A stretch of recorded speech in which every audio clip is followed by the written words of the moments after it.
4 minutes. And I thank you for allowing me to raise the in topical issues today the issue of insurance and insurance reform and the cost of insurance to businesses. At the first instance, I'd like to say that I work very closely with the Business Insurance Reform Group, who were led by Michael Horgan in Newmarket and Declan Ryan from Kinmare and County Kerry, and they have put an awful lot of work along with other groups to try and bring about change to the insurance industry. And business is severely affected by the spiralling cost of insurance.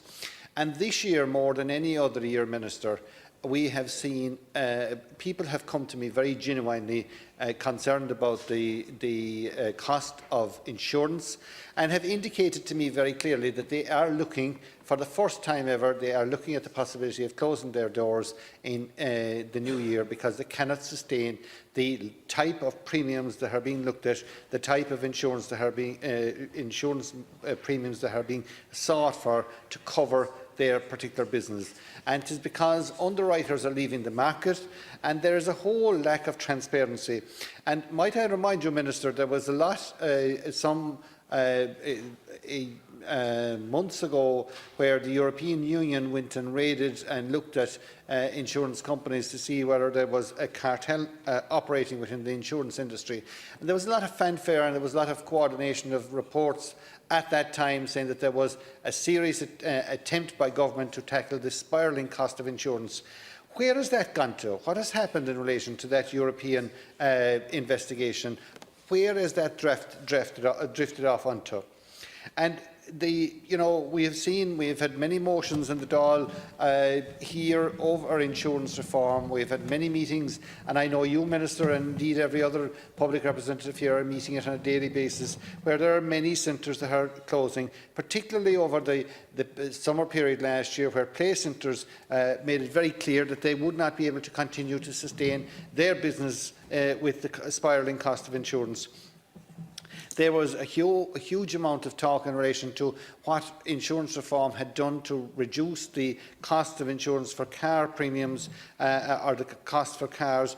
That's no longer the case because it is continuing to spiral out of control, and we have many voluntary organisations and community initiatives, and indeed service providers that are providing the state services under the Section 39 organisations, who have seen their insurance premiums escalating. And I know, Minister, that that was brought to your personal attention in relation to St Joseph's and Charleville, where they went from 140,000 odd to over 500,000 in terms of insurance for the services that they provide for the whole catchment area of not only your own county but my county as well.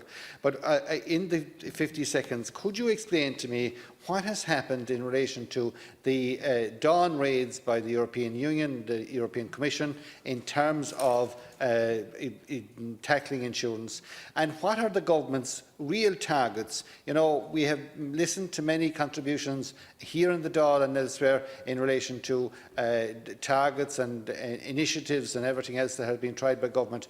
What are the real targets, and do they accept that many businesses will be forced to close their doors in the early part of 2020 because of the lack of coverage for insurance, and that many in the catering industry in particular are looking at going without insurance? And this is a very, very dangerous precedent. So I await your response. You might address those issues, Minister. Sure, I get the Minister's 4 minutes. Thanks, Les Corla. And can I say at the outset, I apologise for Minister of State Michael Darcy, who's this is his responsibility. But what I will say at the outset as well is I'm a neighbour of Deputy Moynihan's, and an awful lot of the issues that he has referred to would be very familiar to me. I know that this is an issue that concerns him, and he has raised it before. And what I'll ask specifically before I get into the substantive reply is that Deputy Minister Michael Darcy, apologies, would correspond directly with or meet Deputy Moynihan after this. So at the start, the government is very conscious of the cost and availability of insurance to those in the small and medium-sized businesses across the country. However, the Minister for Finance is responsible for the development of the legal framework governing financial regulation. Neither he nor the Central Bank of Ireland can interfere in the provision or pricing of insurance products, as these matters are of commercial in nature and are determined by insurance companies based on an assessment of risks that they are willing to accept. Another constraint that the Government faces in addressing the issue is that it is not in a position to direct the courts as to the award levels that should be applied. Unfortunately, therefore, there is no policy or legislative silver bullet to immediately decrease the cost of insurance, and this has also been recognised by the FinPer Joint Oireachtas Committee in its motor insurance report. The above points therefore explain why the Cost of Insurance Working Group was established to try to improve the environment within which insurers conduct their business, and has produced 2 reports, one on motor insurance and the other on employer and public liability insurance. While significant progress has been made in implementing its recommendations, including amendments to the Civil Liabilities and Courts Act of 2014 and the Personal Injuries Assessment Board Act of 2003, and the establishment of National Claims Information Database in the Central Bank of Ireland, it's clear that the single biggest challenge that still exists and it needs to be addressed, and which is having the most impact on businesses outlined above, is the level of awards that exist in Ireland for relatively minor injuries as compared to other jurisdictions. In this regard, the key recommendation arising from the CIWG reports was the establishment of the Personal Injuries Commission and the publication of its 2 reports.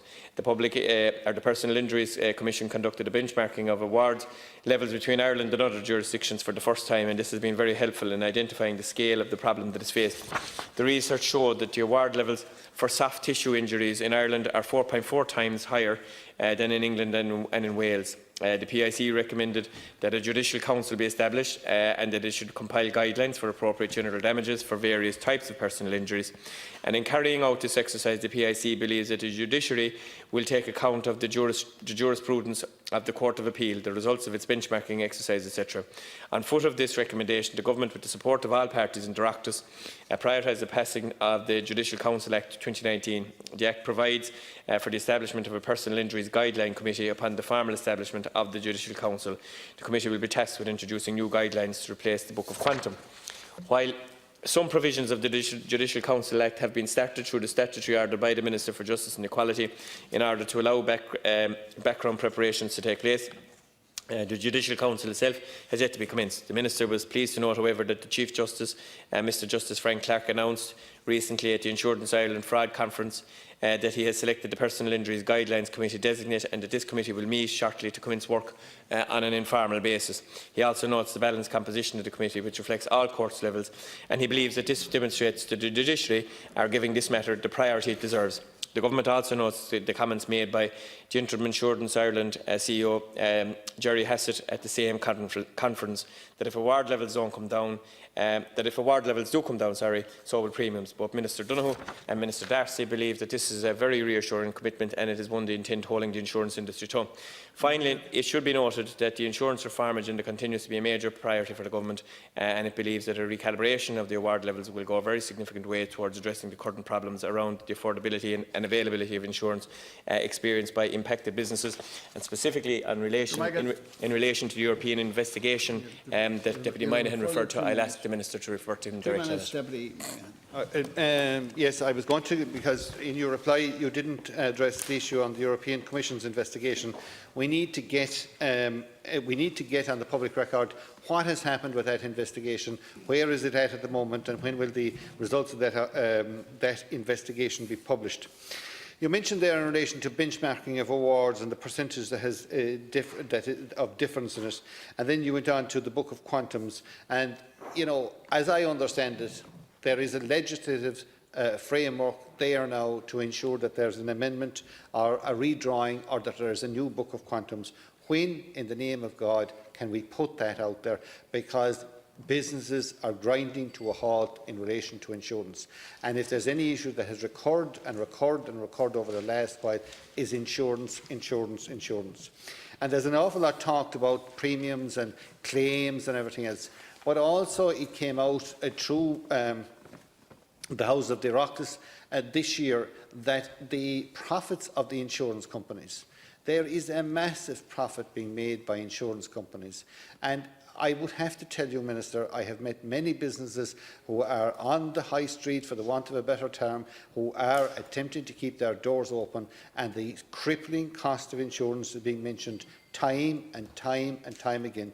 We put in the Personal Injuries Board a number of years ago. The legal profession seemed to have bypassed that, or it has been, it's no longer being the panacea that it was back 15 or 20 years ago. Young people are playing through the nose for insurance for cars, but could we find out now when is there going to be a replacement for the Book of Quantums? And could you, in your reply, address your opinions in relation to the massive profits that insurance companies are making on the back of the consumer, on the back of the small business owner, the motor holder and the householder? And please make every effort to get me an up-to-date on what has happened to the European Commission's Dawn Reid. Ministers, 2 minutes. Thanks, Last Concordia. I think, in fairness, the title of the topical issue was fairly broad, Deputy, so the response that I got was broad, so it isn't the specific questions that you have, and I think could appreciate that, but I will get answers for you specifically in relation to the time framing around the Book of Quantum, which you've asked, and as well as that, the current status, if any, in relation to the European Commission on investigation and the Dawn raiding issue. Look, I don't disagree with what you're saying in relation to it. I have family members that are self-employed, that are business people. It's a constituency issue that addresses, that confronts every member of this House. It has been well documented, and I think the Finance and Public Expenditure and Reform and Taoiseach's Committee of the Houses of the Oireachtas did a very good job, and I think deputies in the House did a very good job in bringing to light and shining a light on the insurance industry. I think the comments of Mr Justice Clark has done a very good job in relation to where he believes that this needs to go to. And I believe that our own industry needs to now take on what has been said by members of the Oireachtas, what has been established by the government, in fairness with cooperation by the main opposition party by way of the establishment of the Judicial Council Act and its provisions. I think that they need to accept as well that, that the train is pulling into the station and that you're absolutely right in relation to the levels of profits that are being made. And in my initial response, at the end of my initial response, I said that both Ministers, Darcy and Donoghue, are keeping an open and vigilant mind in this. But I did also say at the start that there was no silver bullet, and I think all deputies of the House accepted that and appreciated that, and even the Finance and Public Expenditure and Reform Committee of the Oireachtas noted that in their own report which they did on the motor industry. So this is a huge issue. It's a huge issue for returning immigrants. Your part of the world in North Cork, around Kishgame and Milford and Newtown Chandram, same part of the world I come from, an awful lot of people coming back from Australia and New Zealand. These are issues that have to be resolved, and in fairness I think there is a commitment by both ministers. I don't have a direct responsibility for it, but the issues that you've asked to be raised, I'll ask Minister Darcy to liaise directly with you and to meet you on them.